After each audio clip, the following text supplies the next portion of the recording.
명심보감은 인간의 자기 수양과 윤리, 도덕, 처세 등의 가르침을 담은 책입니다. 제목 그대로 마음을 밝게 해주는 책으로 오랜 시간 동안 전 세계인들의 사랑을 받아왔죠. 오늘은 명심보감의 명언을 바탕으로 노후의 인생을 지혜롭게 살아가는 방법에 대해 배워보겠습니다. 돈을 모아 자손에게 물려주더라도 그 자손이 반드시 그것을 지킨다고 할 수 없으며, 책을 모아 자손에게 물려주더라도 그 자손이 반드시 다 읽는다고 볼 수 없다. 남모르는 가운데 음덕을 쌓아서 자손을 위한 계책을 삼는 것만 못하다. 사람의 피를 빨아먹는 거머리가 막대한 유산을 상속받은 이상한 이야기가 있다. 프랑스의 실업가 카페템프라는 자신이 피땀 흘려 모은 재산을 둘러싸고 상속자들이 추잡하게 싸우는 꼴을 보자 크게 낙심했다. 그는 아주 극비리의 유언장을 작성했는데 그 유언장에 의하면 그의 막대한 유산은 한 마리의 거머리에게 주도록 되어 있었다. 상속자들 중에는 이의 신청을 내어 소송을 벌이는 사람도 있었지만 어쩔 수가 없었다. 인간이 인간에게 절망을 느낀 가장 극단적이 얘가 아닐까. 모든 자연계 중에서 인간만큼 믿지 못할 존재도 없다는 논리는 그래서 성립될 수 있는 것인지도 모른다. 교활하고 잔악하고 배신하는 무리는 유독 인간 속에서만 그 숫자를 크게 헤아릴 수 있기 때문이다. 마키아벨리는 군주론에서 인간이란 부모의 죽음은 곧 잊어버려도 유산을 잃은 것은 좀처럼 잊지 못하는 존재라고 말했다. 죽어가는 사람의 구두를 믿고 오랫동안 맨발로 다닌다는 영국의 속담도 있지 않는가. 자식에게 남겨진 최선의 유산은 부모의 덕행이다. 칸트는 그의 서한집에 이런 말을 남겼다. 우리 가문에 대하여 자랑할 수 있는 것은 정직하고 도덕적으로 모범적이던 양친이 내게 재산을 물려주지는 않았으나 한 가지 가르침을 주신 점이다. 그 가르침이란 도덕적인 면에서 그 이상은 있을 수 없는 최상의 것이었으며 나는 이것을 기억할 때마다 깊은 가문의 정을 금치 못한다. 대장부는 남을 용서할지언정 남의 용서를 받는 사람이 되어서는 안 된다. 사람들이 모여서 살아가는 세상에는 저마다 저지르게 되는 과오와 죄악이 줄을 잇기 마련이다. 그러기에 사람이고 죄악의 부스러기들을 용서할 수 있기 때문에 사람인 것이다. 남의 용서를 받는 사람이라면 그는 이미 죄인이다. 용서받았다고 해서 저지른 죄가 없던 것이 되지는 않는다. 죄를 저지른 사람을 용서한 것뿐이다. 그래서 남으로부터 용서를 받는 사람이 되지 말라는 것이다. 모든 죄는 벌을 함께 가지고 온다. 용서 자체가 벌이다. 용서받는다는 사실만으로도 얼마나 엄청난 괴로움인가. 전범으로 재판을 기다리던 독일의 라이 박사는 수건으로 목을 메어 자살하면서 다음과 같은 말을 남겼다. 잘 있거라. 이 치욕을 더는 참아낼 수가 없다. 몸에는 아무런 결함도 없다. 먹는 것도 좋고 감방은 따뜻하다. 나는 읽을 것이 있고 내가 원하는 대로 글을 쓸 수도 있다. 매일 산책도 할 수 있다. 이런 것으로 미루어 모든 것이 정상적이지만 내가 죄인이 된다는 사실, 이것만은 도저히 참아낼 수가 없다. 은혜와 의리를 널리 베풀어라. 사람이 살아가노라면 어디에서든 만나지 않으랴. 원수와 원한을 맺지 마라. 좁은 길에서 만나게 되면 피하기가 어렵다. 인생을 기쁨으로 살아가는 것은 지혜로운 삶이다. 그러나 사람들은 기쁨으로 살아갈 수 있는 길을 바라보면서도 그걸 깨닫지 못한다. 기쁨의 삶은 도처에 널려 있다. 손만 내밀면 금방이라도 닿을 수 있는 거리에 있다. 인생이란 정신의 생식 작용이지 결코 육체의 만족에 있는 것이 아니다. 은혜와 의리를 베푼다는 것은 남을 돕는다는 말이다. 남을 도울 수 있는 방법은 헤아릴 수 없이 많다. 많은 돈으로 가난한 사람을 도와주는 것만이 남을 돕는 것이 아니다. 아주 사소한 것에서 은혜와 의리는 빛을 더한다. 인생을 기쁨으로 살아가노라면 원수를 만날 수가 없다. 원한 따위의 일들도 생기지 않는다. 비트겐슈타인이 말했다. 말을 잘 못하는 기사가 말을 타고 있는 것처럼 나는 인생 위에 걸터 앉아 있다. 이 순간에도 내가 떨어지지 않는 것은 오직 말의 친절 때문이다. 어버이에게 효도하면 자식 또한 나에게 효도한다. 어버이에게 효도하지 않는다면 자식 또한 나에게 어떻게 효도할 수 있겠는가? 애정이 없는 효도를 생각해 본 적 있는가? 또한 사랑이 없는 우정을 생각해 본 적이 있는가? 효도가 아무리 부모를 섬기는 자식된 사람의 도리라 하더라도 그 속에 애정이 결여되어 있다면 그것은 효도가 아니다. 그것은 가식이며 위장이며 계산된 것이기 때문이다. 러셀은 행복의 정복에서 이런 말을 남겼다. 애정을 요구하는 사람은 애정을 받는 사람이 아니다. 애정을 받을 수 있는 사람은 남에게 애정을 주는 사람이다. 이자를 붙여서 돈을 빌려주는 계산된 애정은 주어도 소용이 없다. 계산된 애정은 참된 애정이 아니며 그 애정을 받는 사람도 진실된 것이라고 생각지 않는다. 속담에 부모가 온 효자가 되어야 자식이 반효자라는 말이 있다. 자식은 부모가 하는 것을 보고 따라한다는 뜻이다. 사랑하고 효도하는 것 모두가 그대 자신을 위한 길이다. 효도하라 그러면 받으리라. 어리석고 기먹은 벙어리라도 크게 부유할 수 있고 지혜롭고 총명한 사람이 오히려 가난할 수 있다. 모든 것은 그때에 이미 정해져 있으니 부귀와 가난은 운명에서 비롯된 것이지 사람에게서 비롯된 것이 아니다. 몽테뉴가 말했다.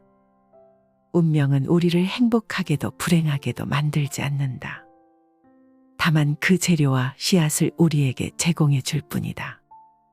나쁜 씨앗에서 좋은 곡식을 얻을 수는 없다. 사람이 살아가는 일에서 지녀야 할 씨앗들은 말의 씨앗, 마음의 씨앗, 행동의 씨앗 등 수없이 많다. 운명에서 비롯되는 운명의 씨앗을 자신의 것으로 선택하라. 씨앗은 하나의 의지이며 정신이다. 인간이 우주에게 말했다. 저는 존재합니다. 그러자 우주가 대답했다. 그러나 그 사실이 나에게 하등의 책임감을 지워주지는 못했다. 하늘은 그대의 존재를 책임지지 않는다. 그대의 존재는 오로지 그대 몫일 뿐이다. 스스로 자신의 운명을 개척하라. 근면하면 천하의 어려움이 없다. 근면은 값으로 따질 수 없는 보배이며 근신은 몸을 보호하는 부적이다. 근면한 사람에게는 일주일 동안 7개의 하루가 있지만 게으른 사람에게는 7개의 아침이 있을 뿐이다라는 독일의 속담이 있다. 또 프랑스의 격언에는 근면은 3가지의 악인 권태, 죄악, 결핍을 물리친다고 했다.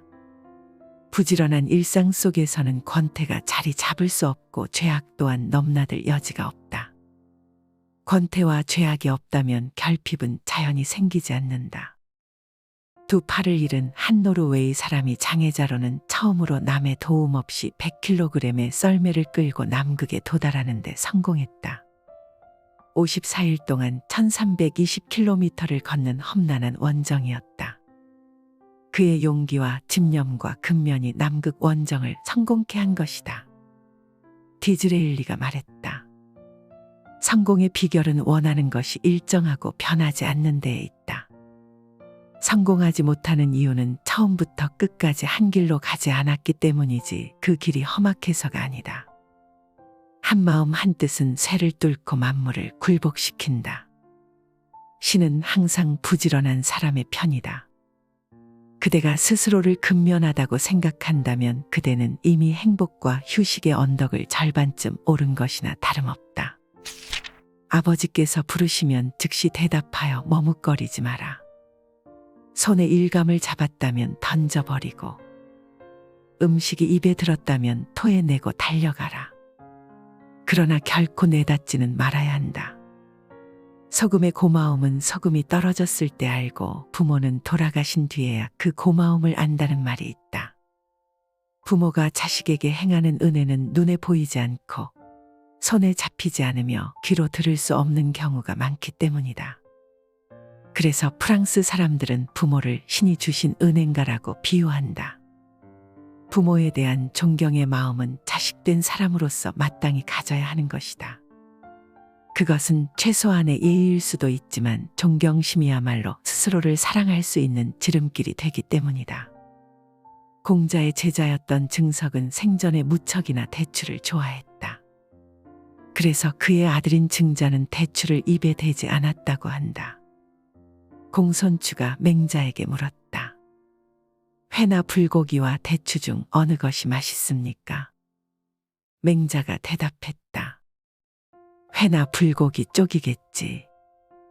그렇기에 증자는 회나 불고기만 먹고 대추는 먹지 않은 것입니까?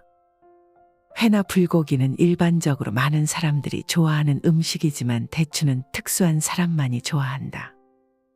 마치 부모의 이름은 감히 부르지 않지만 성은 꺼리지 않는 것과 같다. 성은 공통적인 것이고 이름은 개인적인 것이기 때문이다. 증자는 그의 아버지가 유별나게 좋아하신 음식이 대추였기 때문에 참아 먹지 못했을 것이다.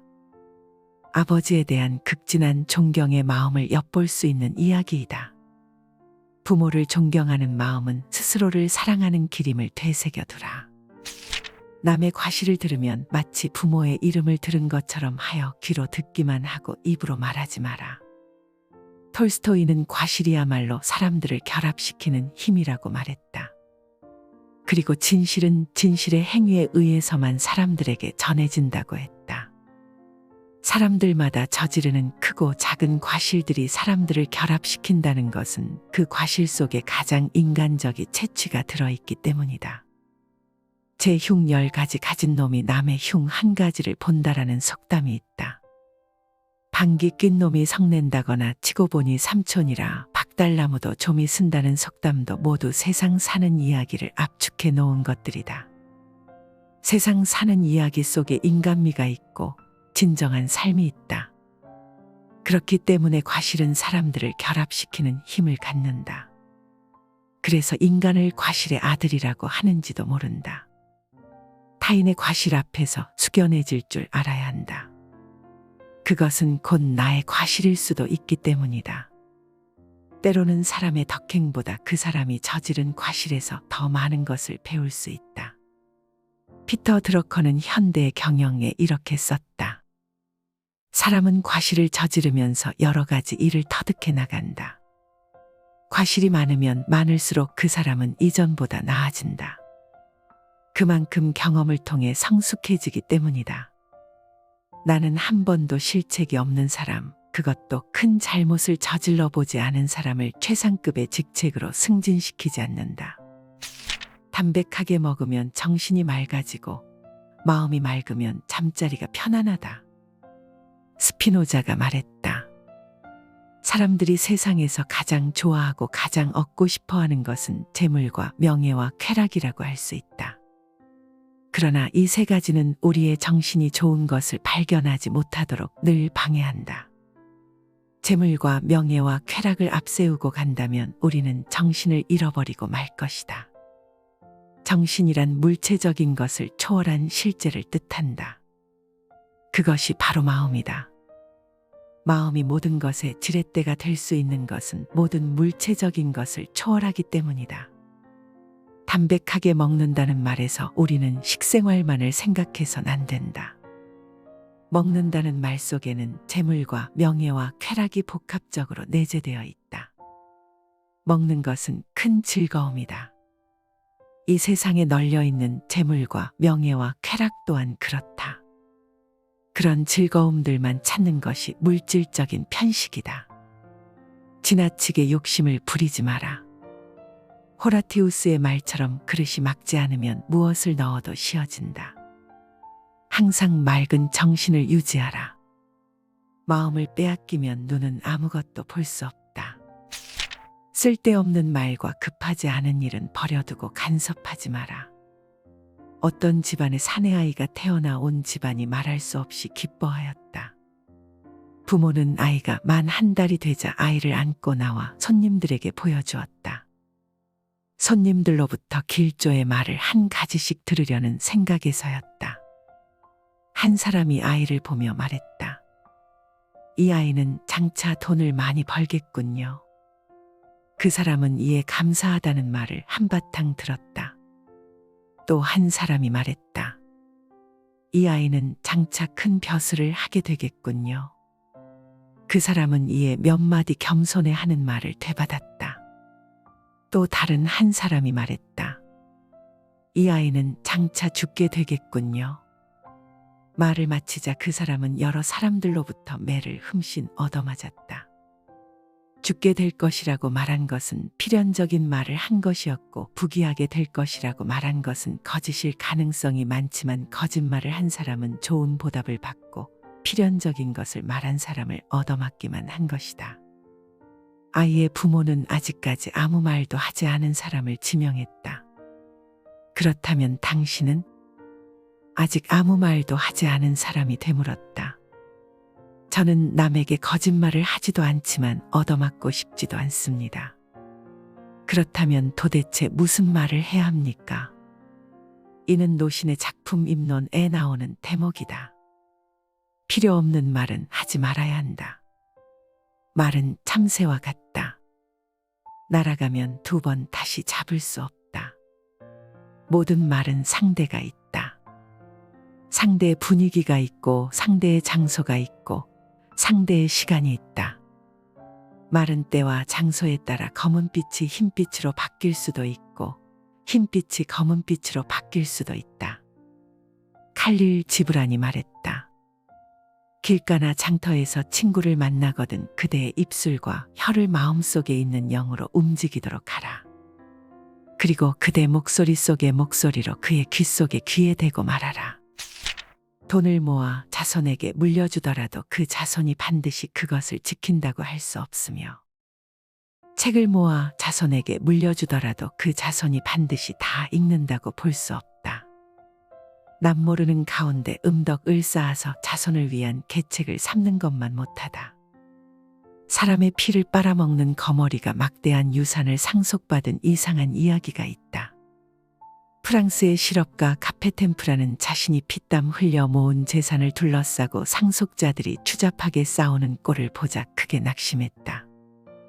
그는 아주 극비리의 유언장을 작성했는데 그 유언장에 의하면 그의 막대한 유산은 한 마리의 거머리에게 주도록 되어 있었다. 상속자들 중에는 이의 신청을 내어 소송을 벌이는 사람도 있었지만 어쩔 수가 없었다. 인간이 인간에게 절망을 느낀 가장 극단적이 얘가 아닐까. 모든 자연계 중에서 인간만큼 믿지 못할 존재도 없다는 논리는 그래서 성립될 수 있는 것인지도 모른다. 교활하고 잔악하고 배신하는 무리는 유독 인간 속에서만 그 숫자를 크게 헤아릴 수 있기 때문이다. 마키아벨리는 군주론에서 인간이란 부모의 죽음은 곧 잊어버려도 유산을 잃은 것은 좀처럼 잊지 못하는 존재라고 말했다. 죽어가는 사람의 구두를 믿고 오랫동안 맨발로 다닌다는 영국의 속담도 있지 않는가. 자식에게 남겨진 최선의 유산은 부모의 덕행이다. 칸트는 그의 서한집에 이런 말을 남겼다. 우리 가문에 대하여 자랑할 수 있는 것은 정직하고 도덕적으로 모범적이던 양친이 내게 재산을 물려주지는 않았으나 한 가지 가르침을 주신 점이다. 그 가르침이란 도덕적인 면에서 그 이상은 있을 수 없는 최상의 것이었으며 나는 이것을 기억할 때마다 깊은 가문의 정을 금치 못한다. 대장부는 남을 용서할지언정 남의 용서를 받는 사람이 되어서는 안 된다. 사람들이 모여서 살아가는 세상에는 저마다 저지르게 되는 과오와 죄악이 줄을 잇기 마련이다. 그러기에 사람이고 죄악의 부스러기들을 용서할 수 있기 때문에 사람인 것이다. 남의 용서를 받는 사람이라면 그는 이미 죄인이다. 용서받았다고 해서 저지른 죄가 없던 것이 되지는 않는다. 죄를 저지른 사람을 용서한 것뿐이다. 그래서 남으로부터 용서를 받는 사람이 되지 말라는 것이다. 모든 죄는 벌을 함께 가지고 온다. 용서 자체가 벌이다. 용서받는다는 사실만으로도 얼마나 엄청난 괴로움인가. 전범으로 재판을 기다리던 독일의 라이 박사는 수건으로 목을 메어 자살하면서 다음과 같은 말을 남겼다. 잘 있거라. 이 치욕을 더는 참아낼 수가 없다. 몸에는 아무런 결함도 없다. 먹는 것도 좋고 감방은 따뜻하다. 나는 읽을 것이 있고 내가 원하는 대로 글을 쓸 수도 있다. 매일 산책도 할 수 있다. 이런 것으로 미루어 모든 것이 정상적이지만 내가 죄인이 된다는 사실, 이것만은 도저히 참아낼 수가 없다.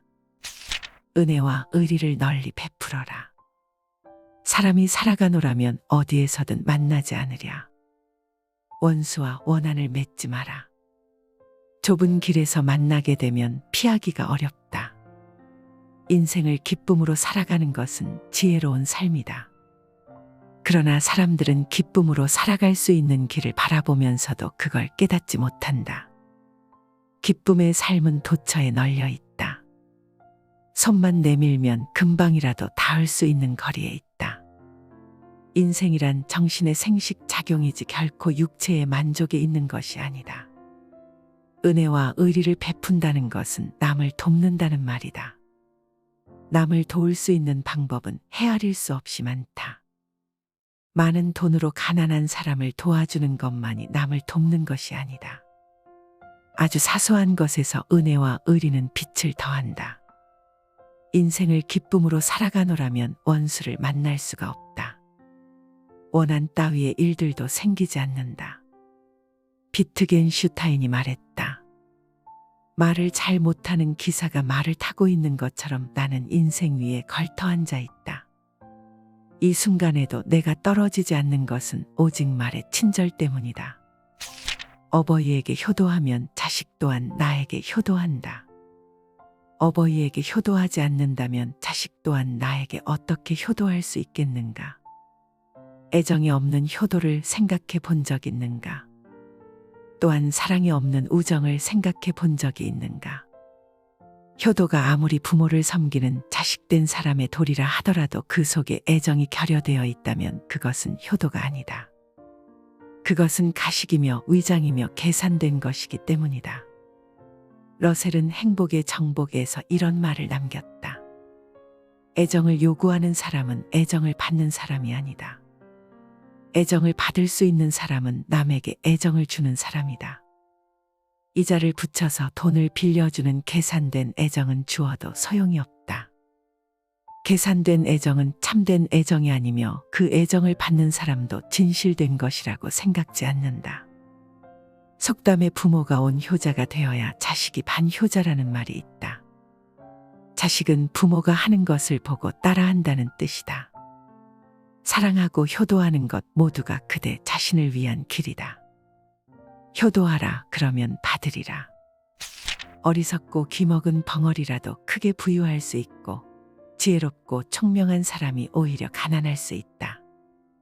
모든 것은 그때에 이미 정해져 있으니 부귀와 가난은 운명에서 비롯된 것이지 사람에게서 비롯된 것이 아니다. 몽테뉴가 말했다. 운명은 우리를 행복하게도 불행하게도 만들지 않는다. 다만 그 재료와 씨앗을 우리에게 제공해 줄 뿐이다. 나쁜 씨앗에서 좋은 곡식을 얻을 수는 없다. 사람이 살아가는 일에서 지녀야 할 씨앗들은 말의 씨앗, 마음의 씨앗, 행동의 씨앗 등 수없이 많다. 운명에서 비롯되는 운명의 씨앗을 자신의 것으로 선택하라. 씨앗은 하나의 의지이며 정신이다. 인간이 우주에게 말했다. 저는 존재합니다. 그러자 우주가 대답했다. 그러나 그 사실이 나에게 하등의 책임감을 지워주지는 못했다. 하늘은 그대의 존재를 책임지지 않는다. 그대의 존재는 오로지 그대 몫일 뿐이다. 스스로 자신의 운명을 개척하라. 근면하면 천하의 어려움이 없다.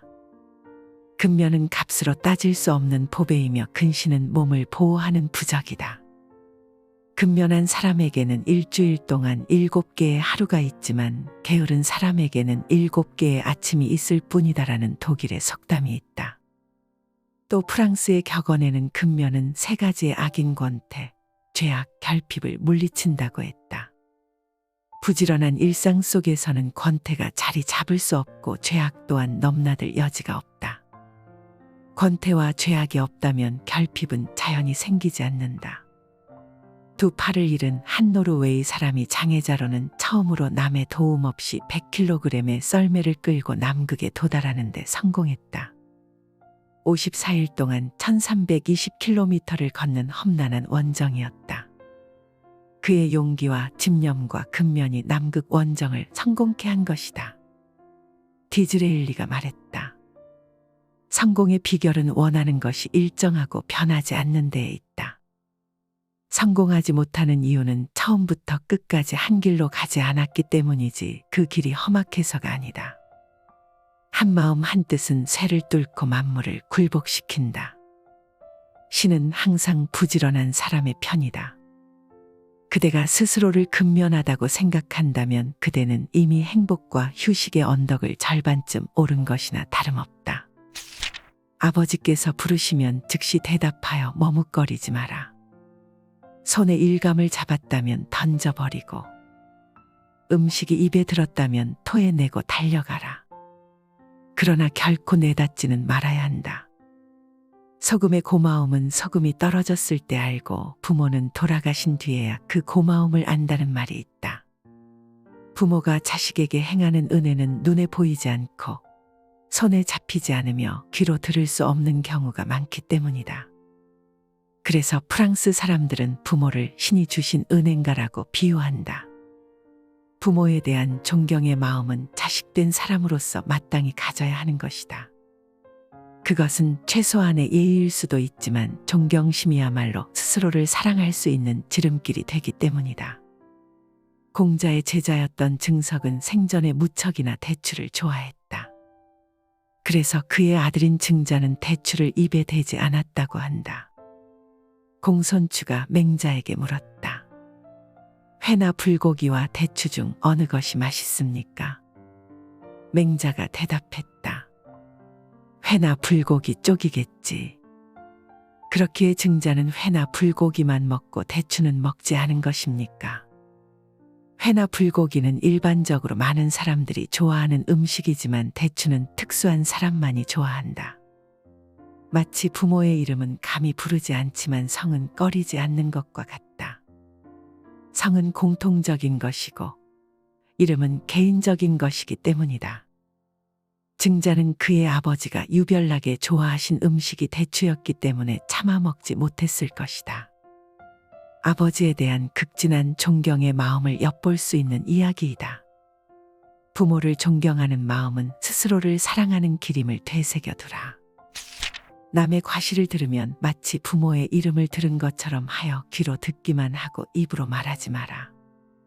톨스토이는 과실이야말로 사람들을 결합시키는 힘이라고 말했다. 그리고 진실은 진실의 행위에 의해서만 사람들에게 전해진다고 했다. 사람들마다 저지르는 크고 작은 과실들이 사람들을 결합시킨다는 것은 그 과실 속에 가장 인간적인 채취가 들어있기 때문이다. 제 흉 10가지 가진 놈이 남의 흉 1가지를 본다라는 속담이 있다. 방귀 낀 놈이 성낸다거나 치고 보니 삼촌이라 박달나무도 좀이 쓴다는 속담도 모두 세상 사는 이야기를 압축해 놓은 것들이다. 세상 사는 이야기 속에 인간미가 있고 진정한 삶이 있다. 그렇기 때문에 과실은 사람들을 결합시키는 힘을 갖는다. 그래서 인간을 과실의 아들이라고 하는지도 모른다. 타인의 과실 앞에서 숙연해질 줄 알아야 한다. 그것은 곧 나의 과실일 수도 있기 때문이다. 때로는 사람의 덕행보다 그 사람이 저지른 과실에서 더 많은 것을 배울 수 있다. 피터 드러커는 현대의 경영에 이렇게 썼다. 사람은 과실을 저지르면서 여러 가지 일을 터득해 나간다. 과실이 많으면 많을수록 그 사람은 이전보다 나아진다. 그만큼 경험을 통해 성숙해지기 때문이다. 나는 한 번도 실책이 없는 사람, 그것도 큰 잘못을 저질러 보지 않은 사람을 최상급의 직책으로 승진시키지 않는다. 담백하게 먹으면 정신이 맑아지고 마음이 맑으면 잠자리가 편안하다. 스피노자가 말했다. 사람들이 세상에서 가장 좋아하고 가장 얻고 싶어 하는 것은 재물과 명예와 쾌락이라고 할 수 있다. 그러나 이 세 가지는 우리의 정신이 좋은 것을 발견하지 못하도록 늘 방해한다. 재물과 명예와 쾌락을 앞세우고 간다면 우리는 정신을 잃어버리고 말 것이다. 정신이란 물체적인 것을 초월한 실제를 뜻한다. 그것이 바로 마음이다. 마음이 모든 것의 지렛대가 될 수 있는 것은 모든 물체적인 것을 초월하기 때문이다. 담백하게 먹는다는 말에서 우리는 식생활만을 생각해선 안 된다. 먹는다는 말 속에는 재물과 명예와 쾌락이 복합적으로 내재되어 있다. 먹는 것은 큰 즐거움이다. 이 세상에 널려 있는 재물과 명예와 쾌락 또한 그렇다. 그런 즐거움들만 찾는 것이 물질적인 편식이다. 지나치게 욕심을 부리지 마라. 호라티우스의 말처럼 그릇이 막지 않으면 무엇을 넣어도 씌어진다. 항상 맑은 정신을 유지하라. 마음을 빼앗기면 눈은 아무것도 볼 수 없다. 쓸데없는 말과 급하지 않은 일은 버려두고 간섭하지 마라.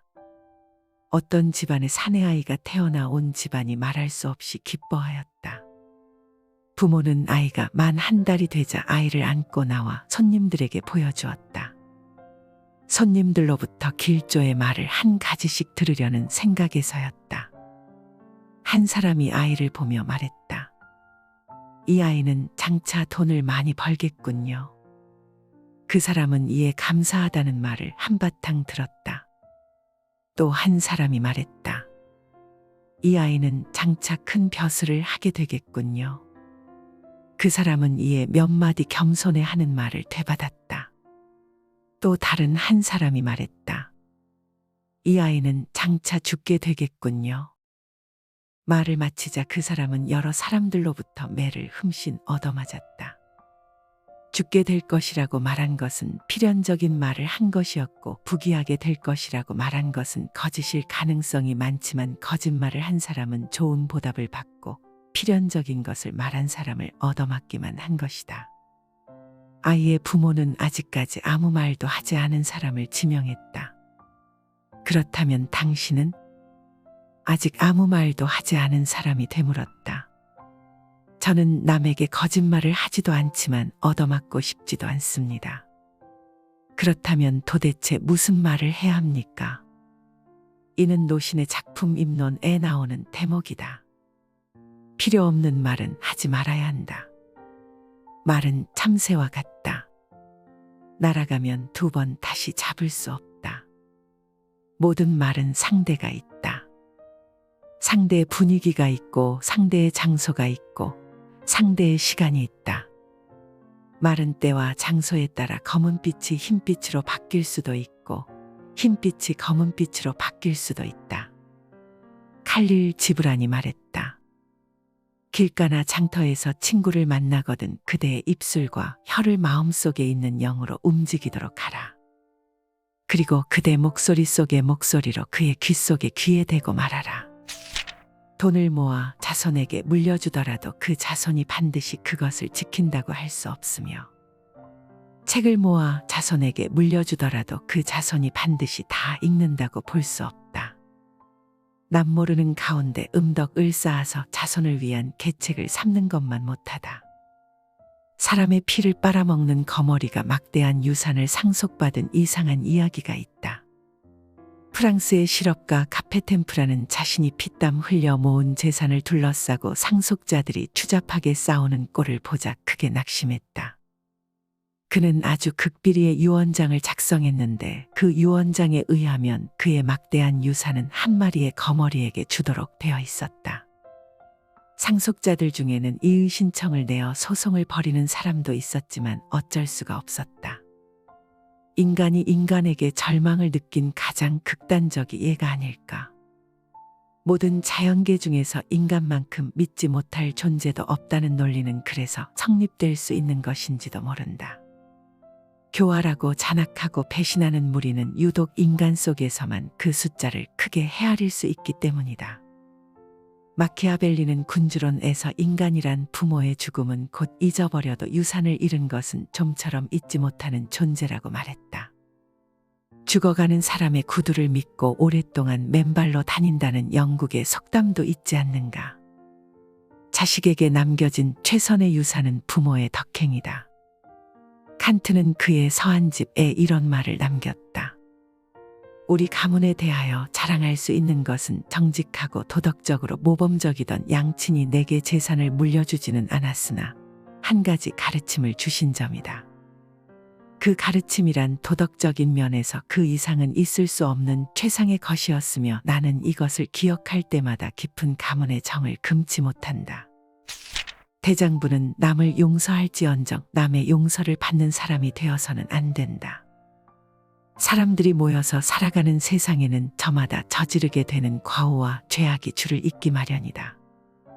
그러기에 사람이고 죄악의 부스러기들을 용서할 수 있기 때문에 사람인 것이다. 남의 용서를 받는 사람이라면 그는 이미 죄인이다. 용서받았다고 해서 저지른 죄가 없던 것이 되지는 않는다. 죄를 저지른 사람을 용서한 것뿐이다. 그래서 남으로부터 용서를 받는 사람이 되지 말라는 것이다. 모든 죄는 벌을 함께 가지고 온다. 용서 자체가 벌이다. 용서받는다는 사실만으로도 얼마나 엄청난 괴로움인가. 전범으로 재판을 기다리던 독일의 라이 박사는 수건으로 목을 메어 자살하면서 다음과 같은 말을 남겼다. 잘 있거라. 이 치욕을 더는 참아낼 수가 없다. 몸에는 아무런 결함도 없다. 먹는 것도 좋고 감방은 따뜻하다.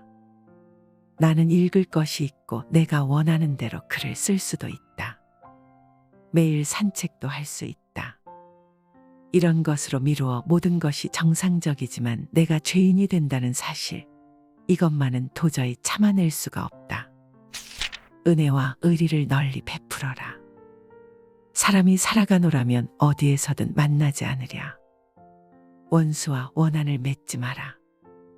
좁은 길에서 만나게 되면 피하기가 어렵다. 인생을 기쁨으로 살아가는 것은 지혜로운 삶이다. 그러나 사람들은 기쁨으로 살아갈 수 있는 길을 바라보면서도 그걸 깨닫지 못한다. 기쁨의 삶은 도처에 널려 있다. 손만 내밀면 금방이라도 닿을 수 있는 거리에 있다. 인생이란 정신의 생식 작용이지 결코 육체의 만족에 있는 것이 아니다. 은혜와 의리를 베푼다는 것은 남을 돕는다는 말이다. 남을 도울 수 있는 방법은 헤아릴 수 없이 많다. 많은 돈으로 가난한 사람을 도와주는 것만이 남을 돕는 것이 아니다. 아주 사소한 것에서 은혜와 의리는 빛을 더한다. 인생을 기쁨으로 살아가노라면 원수를 만날 수가 없다. 원한 따위의 일들도 생기지 않는다. 비트겐슈타인이 말했다. 말을 잘 못하는 기사가 말을 타고 있는 것처럼 나는 인생 위에 걸터 앉아 있다.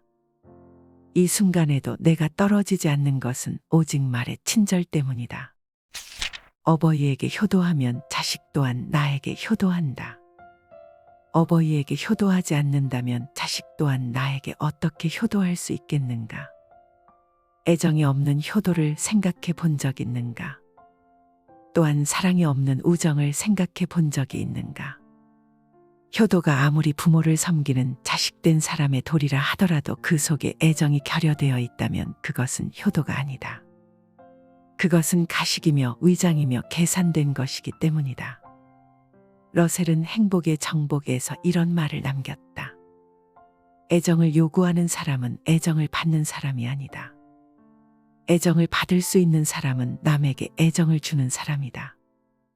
이자를 붙여서 돈을 빌려주는 계산된 애정은 주어도 소용이 없다. 계산된 애정은 참된 애정이 아니며 그 애정을 받는 사람도 진실된 것이라고 생각지 않는다. 속담에 부모가 온 효자가 되어야 자식이 반효자라는 말이 있다. 자식은 부모가 하는 것을 보고 따라한다는 뜻이다. 사랑하고 효도하는 것 모두가 그대 자신을 위한 길이다. 효도하라 그러면 받으리라. 어리석고 기먹은 벙어리라도 크게 부유할 수 있고 지혜롭고 총명한 사람이 오히려 가난할 수 있다. 모든 것은 그때에 이미 정해져 있으니 부귀와 가난은 운명에서 비롯된 것이지 사람에게서 비롯된 것이 아니다. 몽테뉴가 말했다. 운명은 우리를 행복하게도 불행하게도 만들지 않는다. 다만 그 재료와 씨앗을 우리에게 제공해 줄 뿐이다. 나쁜 씨앗에서 좋은 곡식을 얻을 수는 없다. 사람이 살아가는 일에서 지녀야 할 씨앗들은 말의 씨앗, 마음의 씨앗, 행동의 씨앗 등 수없이 많다. 운명에서 비롯되는 운명의 씨앗을 자신의 것으로 선택하라. 씨앗은 하나의 의지이며 정신이다. 인간이 우주에게 말했다. 저는 존재합니다. 그러자 우주가 대답했다. 그러나 그 사실이 나에게 하등의 책임감을 지워주지는 못했다. 하늘은 그대의 존재를 책임지지 않는다. 그대의 존재는 오로지 그대 몫일 뿐이다. 스스로 자신의 운명을 개척하라. 근면하면 천하의 어려움이 없다. 근면은 값으로 따질 수 없는 보배이며 근신은 몸을 보호하는 부적이다. 근면한 사람에게는 일주일 동안 7개의 하루가 있지만 게으른 사람에게는 7개의 아침이 있을 뿐이다라는 독일의 속담이 있다. 또 프랑스의 격언에는 근면은 3가지의 악인 권태, 죄악, 결핍을 물리친다고 했다. 부지런한 일상 속에서는 권태가 자리 잡을 수 없고 죄악 또한 넘나들 여지가 없다. 권태와 죄악이 없다면 결핍은 자연히 생기지 않는다. 2 팔을 잃은 한 노르웨이 사람이 장애자로는 처음으로 남의 도움 없이 100kg의 썰매를 끌고 남극에 도달하는 데 성공했다. 54일 동안 1320km를 걷는 험난한 원정이었다. 그의 용기와 집념과 근면이 남극 원정을 성공케 한 것이다. 디즈레일리가 말했다. 성공의 비결은 원하는 것이 일정하고 변하지 않는 데에 있다. 성공하지 못하는 이유는 처음부터 끝까지 한 길로 가지 않았기 때문이지 그 길이 험악해서가 아니다. 한 마음 한 뜻은 쇠를 뚫고 만물을 굴복시킨다. 신은 항상 부지런한 사람의 편이다. 그대가 스스로를 근면하다고 생각한다면 그대는 이미 행복과 휴식의 언덕을 절반쯤 오른 것이나 다름없다. 아버지께서 부르시면 즉시 대답하여 머뭇거리지 마라. 손에 일감을 잡았다면 던져버리고 음식이 입에 들었다면 토해내고 달려가라. 그러나 결코 내닫지는 말아야 한다. 소금의 고마움은 소금이 떨어졌을 때 알고 부모는 돌아가신 뒤에야 그 고마움을 안다는 말이 있다. 부모가 자식에게 행하는 은혜는 눈에 보이지 않고 손에 잡히지 않으며 귀로 들을 수 없는 경우가 많기 때문이다. 그래서 프랑스 사람들은 부모를 신이 주신 은행가라고 비유한다. 부모에 대한 존경의 마음은 자식된 사람으로서 마땅히 가져야 하는 것이다. 그것은 최소한의 예의일 수도 있지만 존경심이야말로 스스로를 사랑할 수 있는 지름길이 되기 때문이다. 공자의 제자였던 증석은 생전에 무척이나 대추를 좋아했다. 그래서 그의 아들인 증자는 대추를 입에 대지 않았다고 한다. 공손추가 맹자에게 물었다. 회나 불고기와 대추 중 어느 것이 맛있습니까? 맹자가 대답했다. 회나 불고기 쪽이겠지. 그렇기에 증자는 회나 불고기만 먹고 대추는 먹지 않은 것입니까? 회나 불고기는 일반적으로 많은 사람들이 좋아하는 음식이지만 대추는 특수한 사람만이 좋아한다. 마치 부모의 이름은 감히 부르지 않지만 성은 꺼리지 않는 것과 같다. 성은 공통적인 것이고 이름은 개인적인 것이기 때문이다. 증자는 그의 아버지가 유별나게 좋아하신 음식이 대추였기 때문에 참아 먹지 못했을 것이다. 아버지에 대한 극진한 존경의 마음을 엿볼 수 있는 이야기이다. 부모를 존경하는 마음은 스스로를 사랑하는 길임을 되새겨두라. 남의 과시를 들으면 마치 부모의 이름을 들은 것처럼 하여 귀로 듣기만 하고 입으로 말하지 마라. 톨스토이는 과실이야말로 사람들을 결합시키는 힘이라고 말했다. 그리고 진실은 진실의 행위에 의해서만 사람들에게 전해진다고 했다. 사람들마다 저지르는 크고 작은 과실들이 사람들을 결합시킨다는 것은 그 과실 속에 가장 인간적인 채취가 들어있기 때문이다. 제 흉 10가지 가진 놈이 남의 흉 1가지를 본다라는 속담이 있다. 방귀 낀 놈이 성낸다거나 치고 보니 삼촌이라 박달나무도 좀이 쓴다는 속담도 모두 세상 사는 이야기를 압축해 놓은 것들이다. 세상 사는 이야기 속에 인간미가 있고 진정한 삶이 있다. 그렇기 때문에 과실은 사람들을 결합시키는 힘을 갖는다. 그래서 인간을 과실의 아들이라고 하는지도 모른다. 타인의 과실 앞에서 숙연해질 줄 알아야 한다. 그것은 곧 나의 과실일 수도 있기 때문이다. 때로는 사람의 덕행보다 그 사람이 저지른 과실에서 더 많은 것을 배울 수 있다. 피터 드러커는 현대의 경영에 이렇게 썼다. 사람은 과실을 저지르면서 여러 가지 일을 터득해 나간다. 과실이 많으면 많을수록 그 사람은 이전보다 나아진다. 그만큼 경험을 통해 성숙해지기 때문이다. 나는 한 번도 실책이 없는 사람, 그것도 큰 잘못을 저질러 보지 않은 사람을 최상급의 직책으로 승진시키지 않는다. 담백하게 먹으면 정신이 맑아지고 마음이 맑으면 잠자리가 편안하다. 스피노자가 말했다. 사람들이 세상에서 가장 좋아하고 가장 얻고 싶어하는 것은 재물과 명예와 쾌락이라고 할 수 있다. 그러나 이 세 가지는 우리의 정신이 좋은 것을 발견하지 못하도록 늘 방해한다. 재물과 명예와 쾌락을 앞세우고 간다면 우리는 정신을 잃어버리고 말 것이다. 정신이란 물체적인 것을 초월한 실제를 뜻한다. 그것이 바로 마음이다. 마음이 모든 것의 지렛대가 될 수 있는 것은 모든 물체적인 것을 초월하기 때문이다. 담백하게 먹는다는 말에서 우리는 식생활만을 생각해선 안 된다. 먹는다는 말 속에는 재물과 명예와 쾌락이 복합적으로 내재되어 있다. 먹는 것은 큰 즐거움이다. 이 세상에 널려 있는 재물과 명예와 쾌락 또한 그렇다. 그런 즐거움들만 찾는 것이 물질적인 편식이다. 지나치게 욕심을 부리지 마라. 호라티우스의 말처럼 그릇이 막지 않으면 무엇을 넣어도 씌어진다. 항상 맑은 정신을 유지하라. 마음을 빼앗기면 눈은 아무것도 볼 수 없다. 쓸데없는 말과 급하지 않은 일은 버려두고 간섭하지 마라. 어떤 집안에 사내아이가 태어나 온 집안이 말할 수 없이 기뻐하였다. 부모는 아이가 만 1달이 되자 아이를 안고 나와 손님들에게 보여주었다.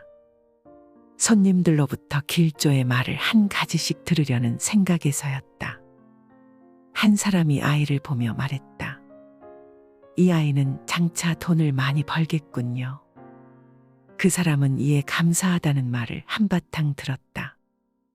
또 한 사람이 말했다. 이 아이는 장차 큰 벼슬을 하게 되겠군요. 그 사람은 이에 몇 마디 겸손해 하는 말을 되받았다. 또 다른 한 사람이 말했다. 이 아이는 장차 죽게 되겠군요. 말을 마치자 그 사람은 여러 사람들로부터 매를 흠씬 얻어맞았다. 죽게 될 것이라고 말한 것은 필연적인 말을 한 것이었고 부귀하게 될 것이라고 말한 것은 거짓일 가능성이 많지만 거짓말을 한 사람은 좋은 보답을 받고 필연적인 것을 말한 사람을 얻어맞기만 한 것이다. 아이의 부모는 아직까지 아무 말도 하지 않은 사람을 지명했다. 그렇다면 당신은? 아직 아무 말도 하지 않은 사람이 되물었다. 저는 남에게 거짓말을 하지도 않지만 얻어맞고 싶지도 않습니다. 그렇다면 도대체 무슨 말을 해야 합니까? 이는 노신의 작품 입론에 나오는 대목이다. 필요 없는 말은 하지 말아야 한다.